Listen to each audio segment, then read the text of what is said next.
봅시다. 일단은 우리 직선에 대한 기본적인 개념들은 전에 쭉 정리를 해드렸었고요. 그 다음에 이 3번과 4번에 대한 개념만 제가 스킵을 일단 먼저 했었어요. 그것들에 대한 얘기를 조금 해보려고 얘기를 합니다. 자,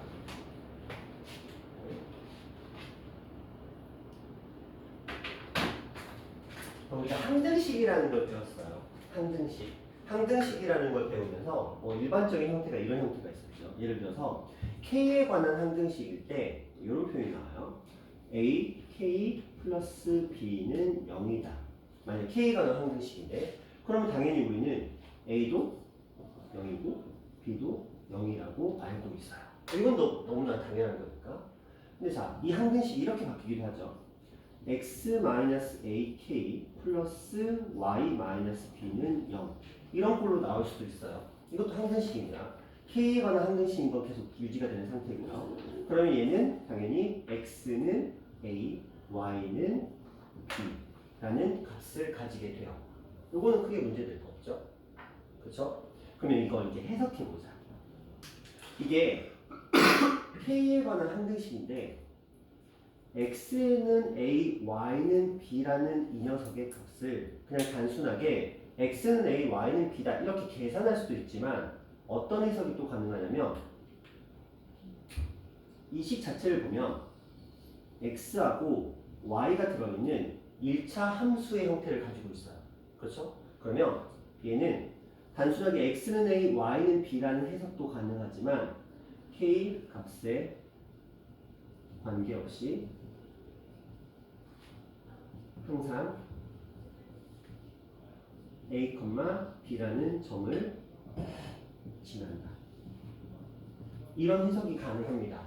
왜냐하면 이 틀 자체가 y는 마이너스 kx 그리고 이항시켰으니까 플러스 ak 플러스 b 이런 식으로 1차 함수 형태를 갖출 수 있기 때문에 그래서 이 k 값이 기울기 역할을 하게 되겠죠. 그래서 k 값에 관계없이 항상 a, b라는 점을 지난다는 형태로 우리가 정점으로 해석하는 게 가능하죠. 우리가 원래 알고 있는 틀로는 마이너스 k, x, 마이너스 a 이런 식으로 있었겠죠. 그렇죠? 그래서 일단 항등식에서부터 출발을 했어요. a는 0, b는 0 이 틀 안에서 이렇게 똑같이 진행을 했고 당연히 이 두 가지의 값이 똑같이 0이 나와야 되기 때문에 x는 a, y는 b라고 해석을 하기도 하지만 이 틀 자체가 1차 함수의 형태를 가지고 있기 때문에 k 값을 기울기로 인식한다면 k 값에 관계없이 항상 a, b라는 점을 지나고 이 점을 우리는 무슨 점? 정점이라고 한다라는 걸 우리가 지난 시간에 이미 해서 알고 있는 상태예요. 자, 여기서 조금 더 나아갈게요. 이렇게 되어 있습니다.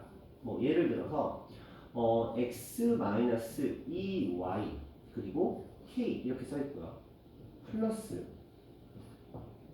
2x 플러스 3y는 0이라고 한번 생각을 해볼게요. 그러면 마찬가지로 우리는 k에 관한 항등식이기 때문에 수진아 이 값은 얼마가 나와야 돼? 0.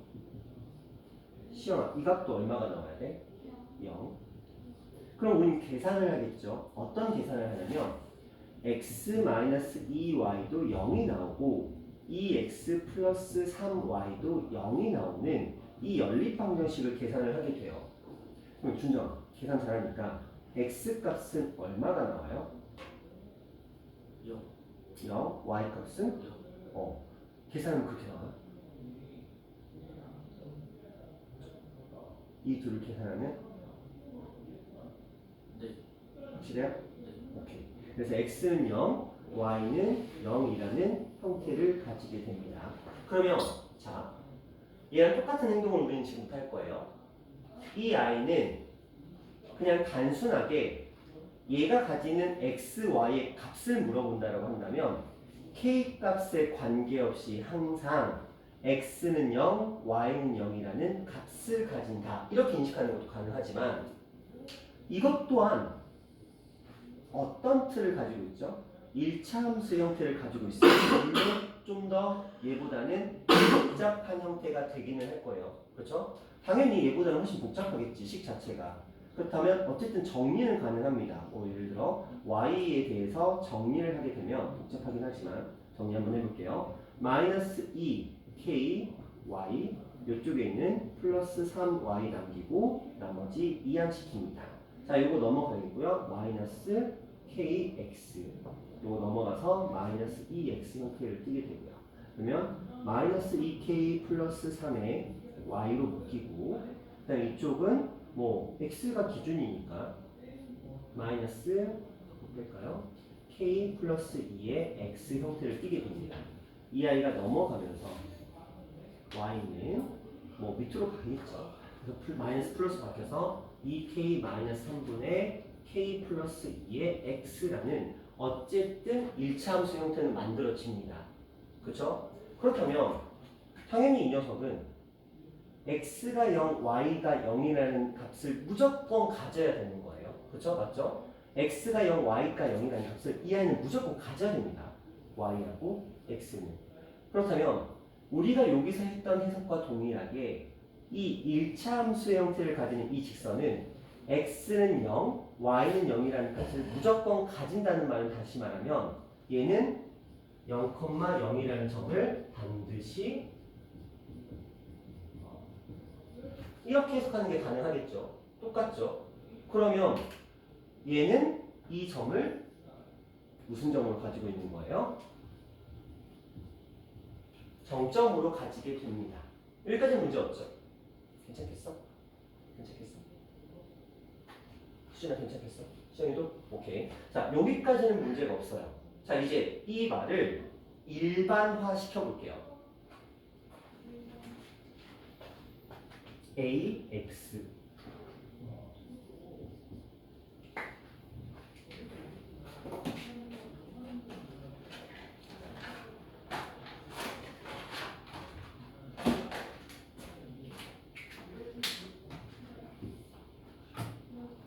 ax 플러스 by 플러스 c 그렇죠? 그리고 여기에 이제 k가 묶여 있습니다. 그리고 a 프라임 x, b 프라임 y, c 프라임은 0이라고 표현이 되고 있으면 당연히 우리는 여기서 했던 행동을 똑같이 반복을 하기는 하지만 정리를 하지 않고 해석만 한번 해볼게요. 그렇다면 이 i는 당연히 ax 플러스 by 플러스 c는 0일 거고 a 프라임의 x 플러스 b 프라임의 y 플러스 c 프라임은 0일 거예요. 그렇죠? 자, 이 둘을 만족시키는 x 값과 y 값이 이렇게 할까요? 존재할 겁니다. 그렇죠? 당연히 얘를 만족하는 값이 존재할 거고 이 i는 x가 알파, y가 베타라는 값을 반드시 가진다라고도 얘기를 하지만 1차 함수의 관점에서는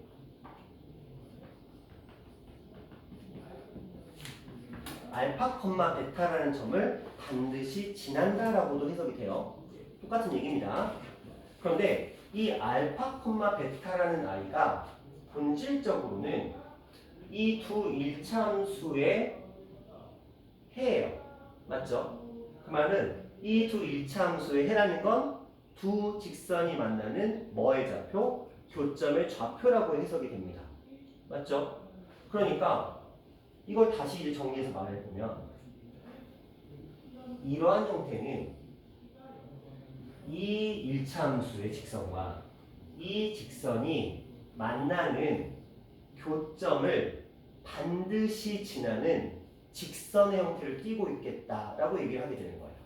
그렇죠? 그래서 K값에 관계없이 항상 이 두 직선의 교점을 지난다. 이렇게 해석이 되는 거예요. 이해하셨나요? 그래서 우리가 직선을 처음 배우면서 그냥 밑도 끝도 없이 야, 두 직선의 교점을 지나는 직선의 반드시 구할 때는 무조건 한쪽에다 K를 곱해. 이렇게 배워요. 그렇죠? 무조건 곱해. 이유는 이런 이유 때문에 그렇게 되는 거긴 해요. 그렇죠? 물론 이제 마지막에 다 까먹고 그냥 K 곱한다. 이것만 기억을 하겠지만. 그렇죠? 자, 그래서 이렇게 정리가 된 형태. 그래서 두 직선의 교점을 지나는 직선의 방정식을 구하기 위해서는 반드시 우리는 한쪽에다가 k를 곱해서 의미는 항등식이기 때문에 가능했던 거예요. 이해하시죠? 자, 근데 여기서 이제 하나 주의하셔야 되는 부분이 있어요. 이 두 직선의 교점을 지나는 직선의 방정식인데 무수히 많겠죠. 예를 들어서 하나의 직선이 이렇게 돼 있다고 치시죠. 이게 L이라는 직선이에요. 하나의 직선이 이런 식으로 돼 있대요. 얘는 M이라는 직선이랍니다. 자, 그런데 제가 이걸 가지고 L이라는 직선에다가 플러스 K를 곱해서 M 이렇게 한번 표현을 해봤어요. 이렇게. 그러면 당연히 우리는 L이라는 직선과 M이라는 직선의 교점, 이 교점을 지나는 이런 방정식들이 만들어지겠구나라고 생각을 할 수 있다는 거죠. 뭐의 값에 따라서 바뀌어요? K 값에 따라서 이 값은 바뀌게 되는 거예요. 실질적으로. 그런데 여기서 반드시 기억해야 되는 건 딱 하나가 있어요. 이 교점을 지나는 무수히 많은 직선들이 있을 텐데 이 무수히 많은 직선들이 이렇게 있을 거 아니야. 그렇죠? 엄청나게 많겠죠. 그런데 단 하나의 직선은 절대 만들 수가 없는 부분이 있어요. 자, 무수히 많은 직선들을 만들어줄 텐데 이 L과 M, 그러니까 원본이죠. 어떻게 보면 이 원본 중에서 이 직선의 방정식이 표현할 수 없는 녀석이 딱 하나 있어요. 준정아, 누굴까? 일치.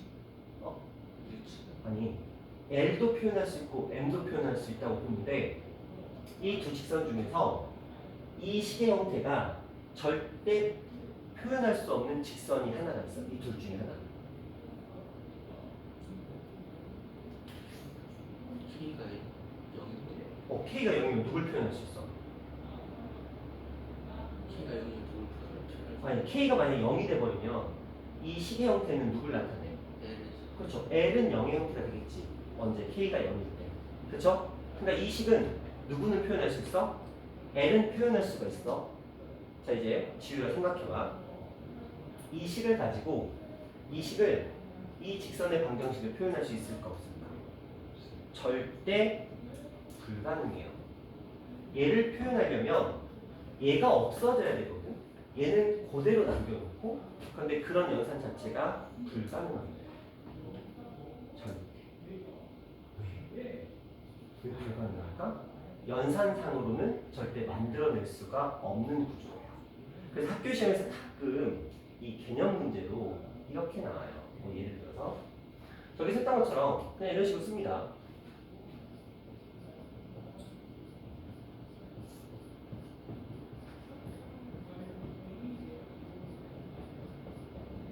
이런 식으로 딱 써놓고 이 I는 이 두 직선의 교점을 지나는 직선의 방정식입니다.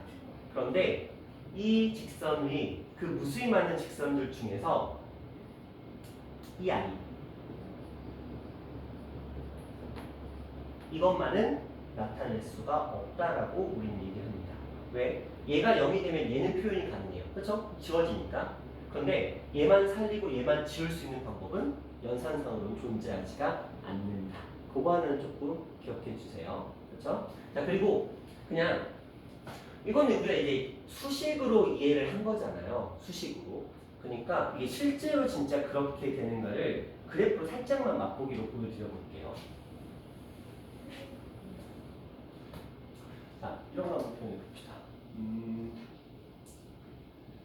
두 직선이 있어요. 쉽게 갑시다. x는 y라는 직선이 있고요. y는 마이너스 x 플러스 2 이런 직선 하나를 두 개를 한번 놔봅시다.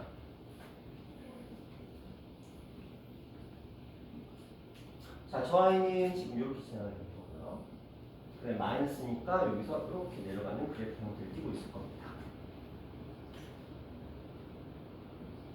이런 식으로 그리고 이 점은 지금 1,1이 나오게 될 거고요. 자, 이제 이 아이를 우리가 식으로 한번 써볼게요. 어떤 식으로? x-y 플러스 k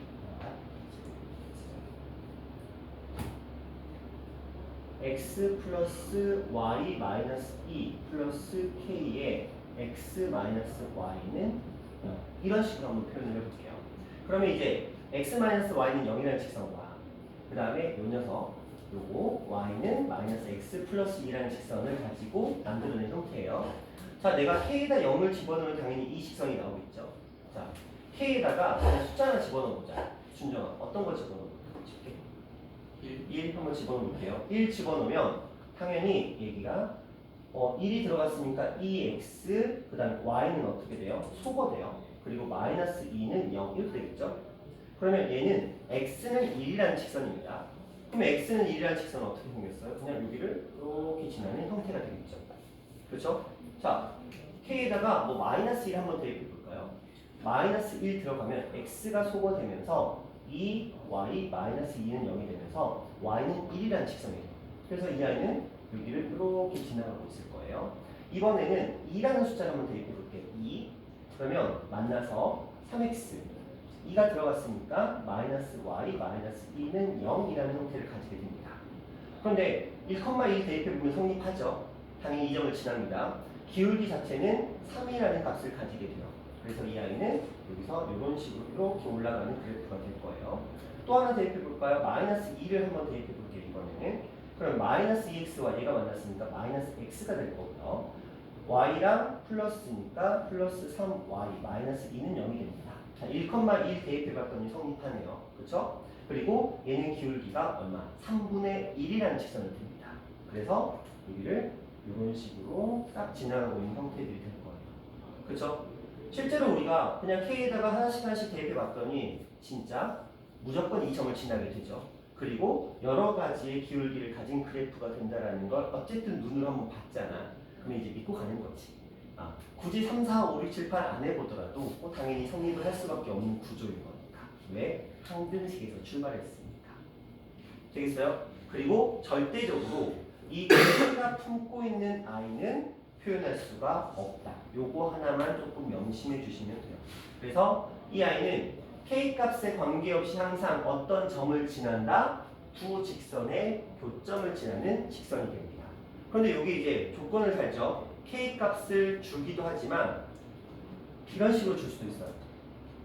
이 두 직선에 교점을 지나는 직선들이 무수히 많이 생길 텐데 K 값에 따라서 얘가 근데 하나의 조건을 달았어요. 근데 나 얘가 꼭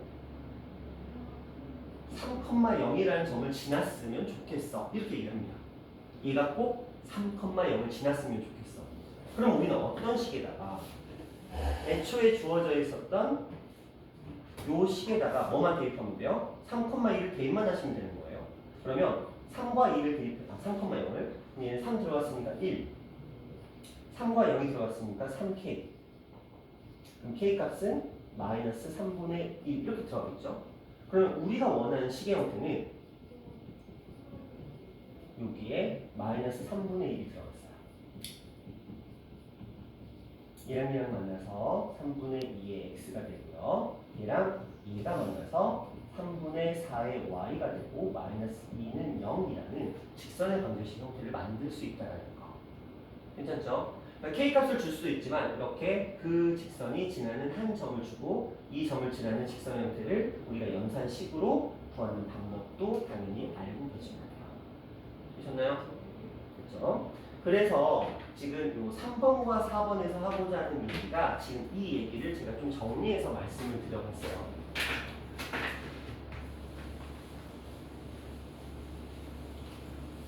기본적으로 두 직선이 한 점에서 만날 때 방정식을 이렇게 표현을 합니다. 그리고 나서 나타낸 도형은 K값에 관계없이 두 직선의 교점을 지나는 직선이다. 금방 제가 설명했던 내용들이고요. 그 다음에 두 직선의 교점을 지나는 직선 중에서 여기에 그 표현이 나옵니다. 누구를 제외한 이 녀석. 이 녀석은 어디 있는 녀석이야? K와 함께 있는 녀석이죠. 이 아이만큼은 표현할 수가 없다라고 얘기를 하는 겁니다. 그래서 이렇게 표현한다. 똑같은 얘기를 반복하고 있네요. 자, 그렇게 하면 이제 이 문제나 4번이나 5번 문제들이 그냥 자연스럽게 해결이 됩니다. 4번 문제 같은 경우 K값에 관계없이 항상 지나는 점의 좌표는 이 아이와 이 아이의 둘의 교점의 좌표를 그냥 자연스럽게 구해주시면 될 거고요. 그 다음에 이 아이는 옳은 것만을 옳은 대로 골라라라고 했는데, 자, 자연스럽게 한번 볼게요. 이렇게 나오면 우리는 어떤 생각을 해야 되냐면, K가 왠지 어떤 의미를 품고 있겠구나. 그러면 K에 대해서 정리하는 게 우선이겠죠. X 마이너스 Y 5 이 아이들이 K로 묶여 있어요. 그리고 나머지 애들 EX Y 플러스 2는 0. 뭐 이들의 순서가 중요한 건 아닙니다. 자, 이렇게 표현을 해봤습니다. 그렇다면 우리는 이걸 보고 이제 생각을 하겠죠. 이 아이와 이 아이가 모두 0이 될 수 있는가? 한마디로 이 두 직선,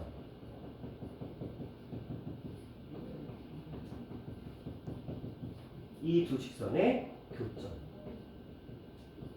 좌표가 필요하겠죠. 자, 둘을 더해보면 y는 소거가 되면서 3x 플러스 6은 0이니까 x의 값은 마이너스 2가 나올 겁니다. 마이너스 2가 들어갔으니까 y는 3이 들어갑니다. 그래서 교점 마이너스 2,3을 지나는 직선을 의미한다. 맞죠? 자, 두 번째, 이 직선을 나타낼 수 있다, 이 직선을 나타낼 수 있다. 근데 이 두 개가 누구야? 여기 나와 있는 아이들인 거예요. 한 녀석은 이거고요. 한 녀석은 이겁니다. 이때 우리는 어떤 아이를 표현할 수 없다고 그랬어요? K와 함께 있는 L을 표현할 수 없다고 그랬어요. 얘는 불가능합니다. 그래서 이것은 틀린 표현입니다. 이 정도로 보시면 돼요. 근데 이거는 솔직히 말하면 까먹으면 틀리는 거잖아요. 그렇죠? 그러면 항상 생각해. 이걸로 표현할 수 없는 직선? K에 0 대입한다. 이걸 떠올리시면 돼요. K에 0 집어넣으면 얘는 사라지니까 얘를 표현할 수 있다는 걸 알게 될 거 아니야. 그럼 나머지 하나를 표현할 수 없다는 남은 후보가 얘밖에 없으니까 얘를 표현할 수 없다. 이렇게 봅니다. 이게 왜 표현할 수 없는지 이걸 연산상으로도 표현할 수는 있지만 솔직히 그 정도 수준은 고등학교 내용은 아니고요. 그냥 그 정도로만 기억하고 계시면 됩니다. 자, 그러면 우리가 2-4번까지는 했었고요. 그렇죠? 자, 이제 3-2쪽으로 넘어가도록 할게요.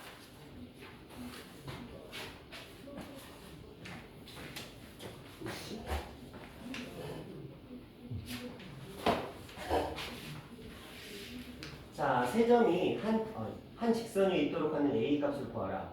항상 말씀을 드리지만 세 점이 한 직선 위에 있다는 건 기울기가 같다라는 그 연산상의 이론을 풀어내시면 되겠습니다. 뭐 연산 문제가 되겠고요. 자, 어떤 거 한번 가볼까요? 자, 이 표현 한번 볼게요. 세 점을 꼭지점으로 하는 삼각형이 존재하지 않는다. 왜? 세 점이 존재하면 어쨌든 삼각형이 만들어져야 되는데 이게 존재하지 않을 수 있는 방법은 딱 하나. 세 점이 전부 다 한 직선 위에 있으면 되겠죠. 이제 그 얘기를 이런 식으로 돌려서 표현하기도 합니다. 자, 세 점을 모두 지나는 직선의 방정식을 구하라. 뭐 기울기 이용해서 차근차근 구하시면 되는데 여기 지금 미지수가 지금 하나 나왔죠. 뭐 얘도 그렇고 얘도 그렇고 얘도 그렇고 미지수 하나짜리 문제는 학교 시험에서 안 나와요. 왜? 너무 재미가 없거든요. 변별력도 최소한 미지수 2개 정도는 품고 있어야 되는데 여기 지금 미지수 다 하나짜리들이라서 앞을 풀어보시면 미지수 2개짜리를 만나시게 될 겁니다. 그래도 뭐 한 문제 정도는 그래도 기분상 한번 풀어볼게요. 자, 가볼게요. 6에서 2를 뺍니다. 5에서 A를 뺄 거고요. A에서 6을 뺍니다. 마이너스 13에서 5를 뺄 거고요. 자, 이 둘의 값이 서로 같답니다. 대각선으로 곱해주시면 서로 곱했으니까 마이너스 A의 제곱 5와 플러스 11의 A 마이너스 30 곱했습니다. 4하고 얘가 곱해졌으니까 마이너스 70. 자, 이렇게 표현했습니다. 연산해야 되겠죠? A의 제곱 마이너스 11의 A 넘어갔으니까 마이너스 42는 이게 30 3이랑 14 용선 잘한다. 자, 이렇게 해서 마이너스가 나왔으니까 마이너스에 플러스를 붙이면 A의 값은 마3 또는 A의 값은 14 이렇게 나오는데 A는 0보다 크다 그랬으니까 이 녀석이 되겠죠. 자, 그래서 이 아이 그냥 들어옵니다. 14로 들어오게 되면은 기울기라는 것 자체가 4분의 5에서 14를 뺐으니까 마이너스 9 형태를 가지게 되고요. 그러면 y는 마이너스 4분의 9라는 기울기를 가지고 한 점을 지나야 되는데 무난한 게 지금 6,5 해도 되고 뭐 14 집어넣어도 되는데 x-6 플러스 5 이런 느낌으로 처리해 주시면 됩니다. 괜찮죠? 어렵지 않아요. 자, 그 다음 이제 4번 가볼게요. 세 점을 꼭지점으로 하는 삼각형의 넓이를 2등분하는 직선이 점을 지날 때 이 직선의 방정식을 구하시오. 좀 이런 얘기 해볼게요.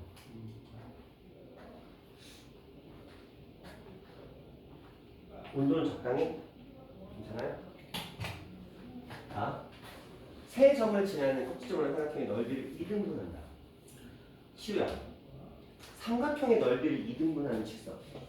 어떤 경우에 삼각형의 넓이를 2등분하죠?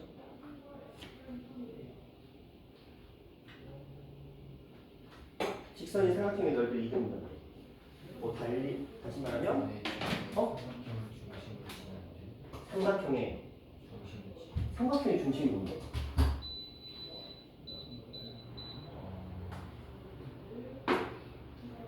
삼각형의 중심이라는 게 뭔데? 외심, 내심, 무게중심, 뭐?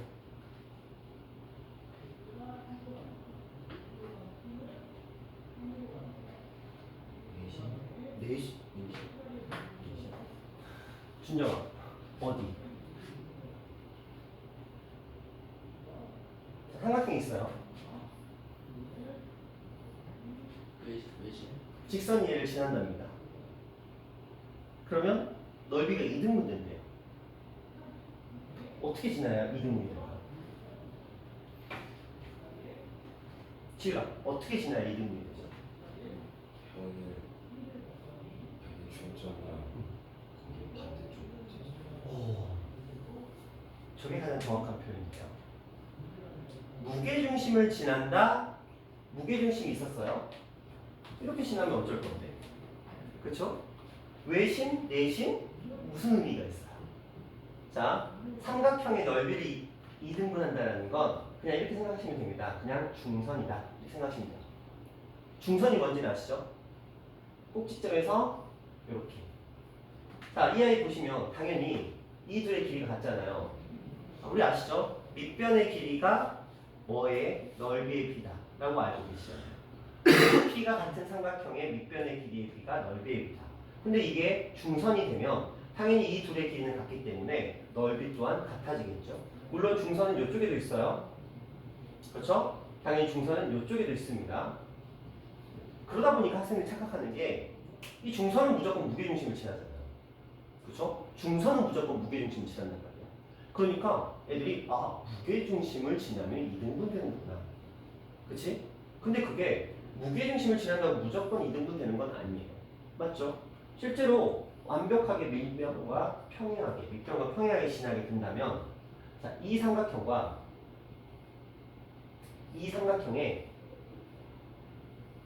넓이의 비는 몇 대 몇이 됐죠? 1대 4대 5가 됐죠.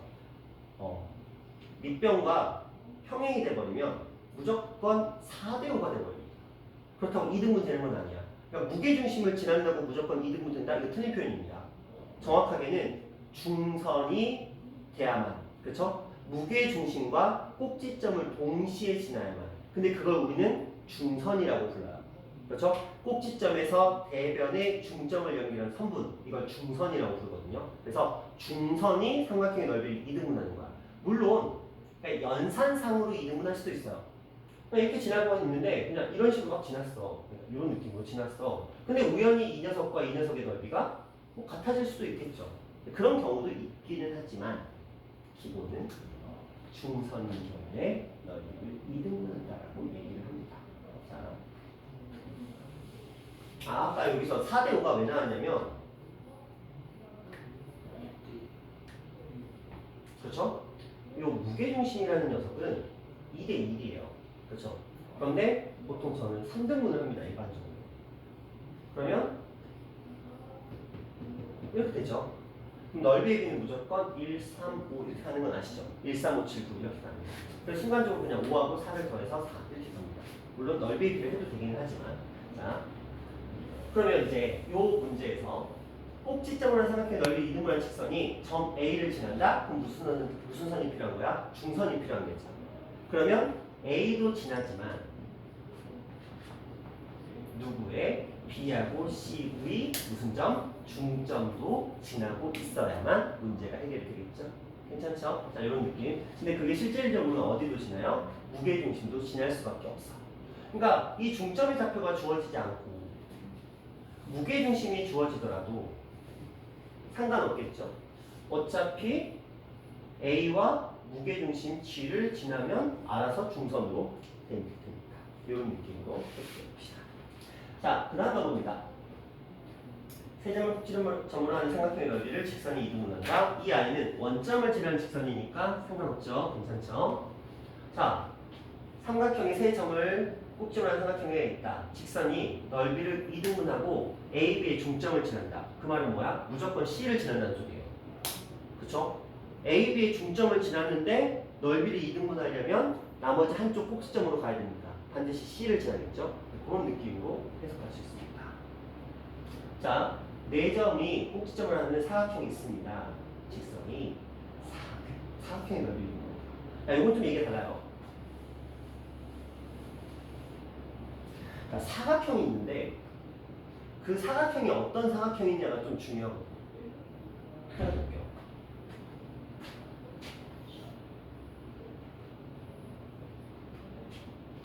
이 컴마 5가 있고요. 1,1이 있고요. 그 다음에 3,1이 있고요. 그 다음에 3,5가 있네요. 뭐 누가 봐도 직사각형이죠. 그렇죠? 자, 그러면 수진아, 사각형에 직선이 사각형을 지나가면서 넓이를 이등분하는 경우가 있겠죠. 그렇죠? 그런데 직사각형, 정확하게는 평행사변형의 업그레이드 버전의 사각형들, 그러니까 평행사변형, 직사각형, 마름모, 정사각형, 이 네 가지 형태. 그러니까 평행사변형의 성질을 똑같이 고스란히 가지고 있는 이 네 가지 형태에 대해서는 넓이를 이등분하려면 반드시 어떤 점을 지나야 돼요? 그게 어딥니까? 그렇죠. 중학교 잘 나왔네. 그렇죠. 중학교 교육을 잘 받았네. 평행사변형 이상의 사각형들은, 자, 굳이 직사각형이 아니라 하더라도 이 녀석들은 어떤 특징을 가지냐면, 우리 중학교 때 평사 배울 때 배웠어요. 이 대각선의 교점을 지나는 사각형은 반드시 이렇게 넓이가 같고, 이렇게 넓이가 같고, 이렇게 넓이가 무조건 같죠. 그래서 반드시 넓이를 이등분하게 됩니다. 무조건. 그러니까 이 사각형 문제가 나왔을 때 평사, 직사, 마름모, 정사각형 이렇게 나오잖아요. 그럼 무조건 우리는 뭘 찾아야 돼? 대각선의 교점을 찾으면 돼요. 근데 이 대각선의 교점을 굳이 교점으로 찾을 필요도 없어. 왜? 마주보는 대각의, 그러니까 이 꼭지점 길이에 중점만 찾으면 그게 알아서 대각선의 교점이 될 테니까. 그래서 보통 문제가 나오게 되면은 사다리꼴 아니면 평사 이상의 사각형이 나오거든요. 사다리꼴은 그냥 연산이야. 어쩔 수 없어. 사다리꼴은 연산으로 들어가야 되는 거고, 그 다음에 평행사변형, 직사각형, 정사각형, 마름모는 반드시 대각선의 교점을 지난다. 이렇게 해석하시면 돼요. 그럼 이 문제에서도 넓이를 이등분한다 라고 표현이 나왔어요. 그럼 무조건 이들의 중점인 2,3이라는 점을 지날 수밖에 없고요. 그렇죠? 그리고 하나 더 나왔네요. 마일, 마이를 지난다. 그러면 이 점과 이 점을 지나는 직선의 방정식만 구해주시면 우리는 문제가 해결이 되겠죠. 괜찮죠? 이런 느낌만 살려주시면 돼요. 그런데 사다리꼴은 안 돼요. 사다리꼴은 평행사변형의 특성을 가지고 있지 않습니다. 그리고 또 가끔 착각하는 게 등변 사다리꼴. 아, 근데 등변 사다리꼴도 되지 않을까요? 이거 보면 대각선 길이가 똑같아요. 선생님 이거 이렇게 쪼개면 얘랑 똑같잖아요. 그냥 대놓고 보여드릴게요. 이렇게 하면 얘랑 똑같지 않죠? 그냥 이렇게 수직으로 잘랐을 경우에 한해서만 되는 거예요.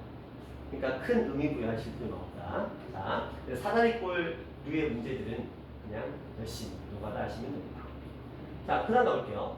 4점으로 꼭지점한 사각형이 있습니다. 넓이를 이루는 시선이 점을 지난대요. 선생님 이거 그러면 똑같은 문제 아닌가요? 좌표를 보고 확인해 볼게요. 플러스 마이너스가 섞여 있네요. 마4에다가 2가 있고요.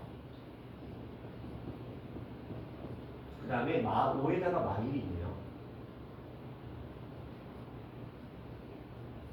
그 다음에 마2랑 0이 있어요. 그 다음에 마1이랑 3이 있네요.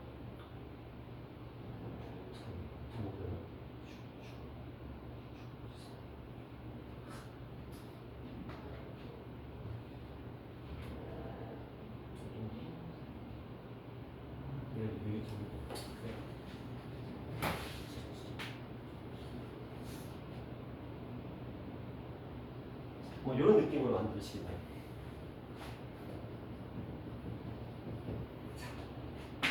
그림이 살짝 아쉬워요.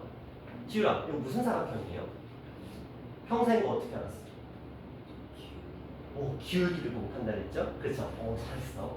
자, 이 둘의 기울기와 이 둘의 기울기 보시면 여기서 1 가고 3 올라가고 1 가고 3 올라갔죠?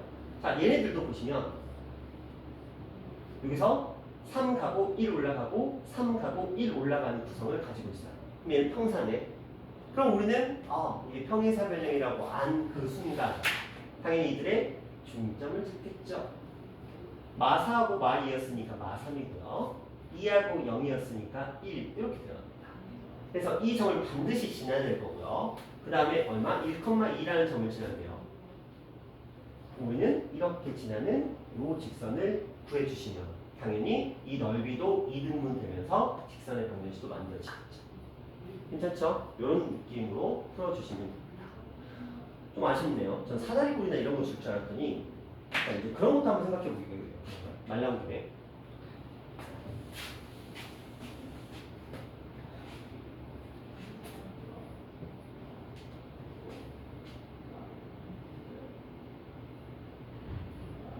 이렇게 한번 그려져 있다고 생각해 볼게요. 얘를 5, 그 다음에 얘를 3,3 이 정도 한번 생각해 봅시다.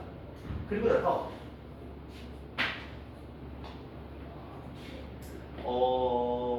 문제를 이제 풀어보라고 하는데 어디서 한번 손을 그려볼까?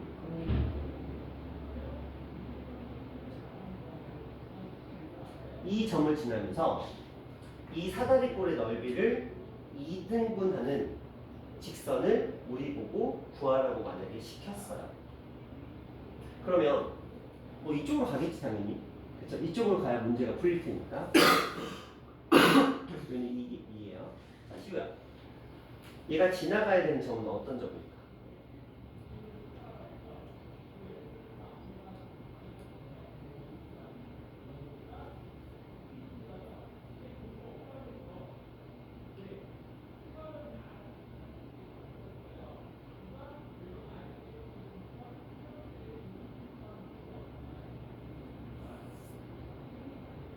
준정아, 어떤 점을 지나야 될까? x는 3. x는 3이겠지? x는 3일 거야. 여기 어딘가 있으니까. 그리고 3,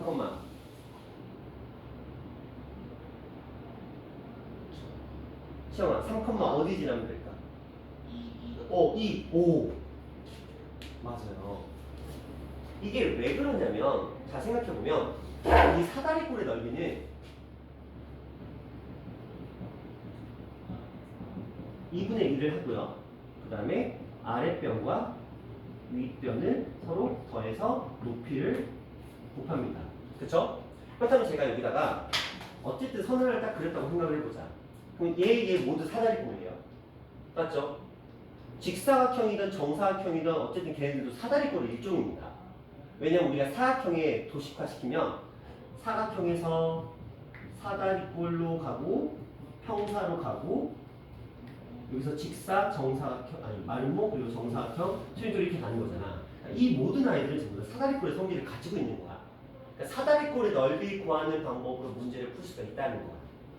그러면 결국 이 두 도형은 2분의 1이나 높이는 서로 뭐하다? 공통이라는 거야. 그치? 그럼 결국은 뭐가 중요하냐? 윗변과 아랫변의 합이 중요한 거거든. 맞죠? 윗변과 아랫변의 합이 일치하기만 하면 되는 거야. 근데 보면 여기 얼마래요? 8. 5, 여기 3 해서 8이잖아. 그럼 당연히 윗변과 아랫변의 합이 4, 4 나눠 먹으면 되겠지. 그러니까 여기가 이미 2가 나왔으니까 여기 당연히 2가 나오는 식으로 좀 빠르게 갈 수 있겠다는 거야.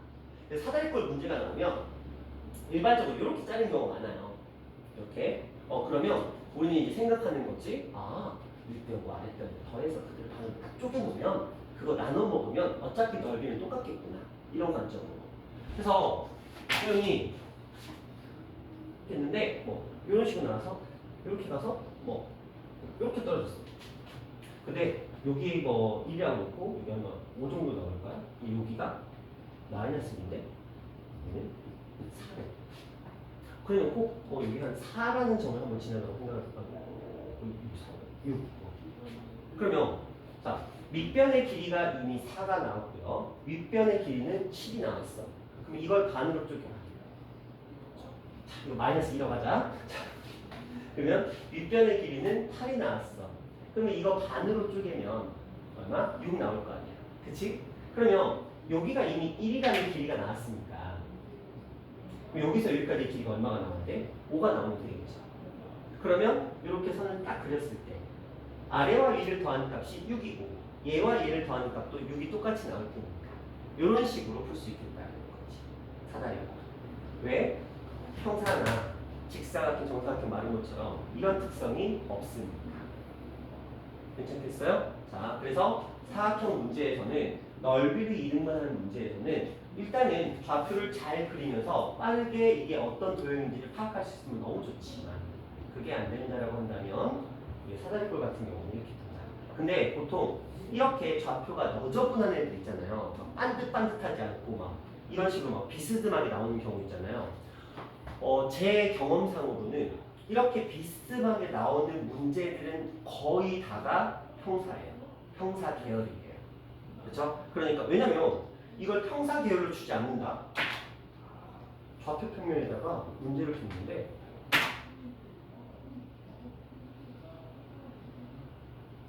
이런 식으로 줬다? 거의 싸우자는 거잖아. 사다리꼴도 아니고 평사도 아니고 뭐 어쩌라고 이거. 그쵸? 이때부터는 거의 이제 싸우는 분위기로 가야 되는 거야. 이거 어떻게 쪼갤 건데? 그쵸? 아직까지 이 동네에서는 어느 학교에서도 이렇게 나오는 문제를 본 적은 없어요. 이거는 솔직히 선생님의 인성 문제예요. 맞잖아요. 이거 뭘 원하는 게 없잖아. 아이들이 평행사 변형의 특성을 이해하는지 그걸 원하는 것도 아니고 사다리꼴 넓이 구하는 이런 특성을 이용하는지 그것도 아니고 어쩌라고. 그쵸?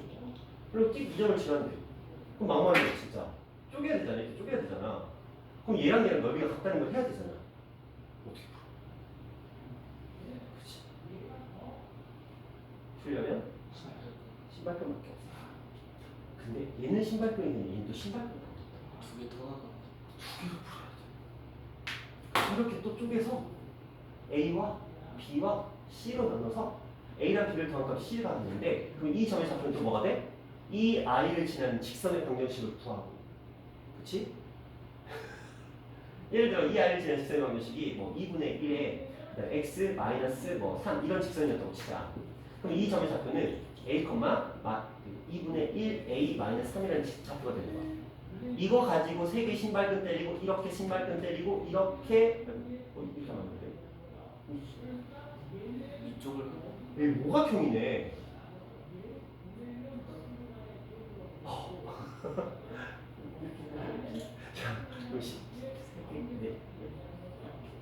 자, 이런 식이 되는 거예요. 그렇죠?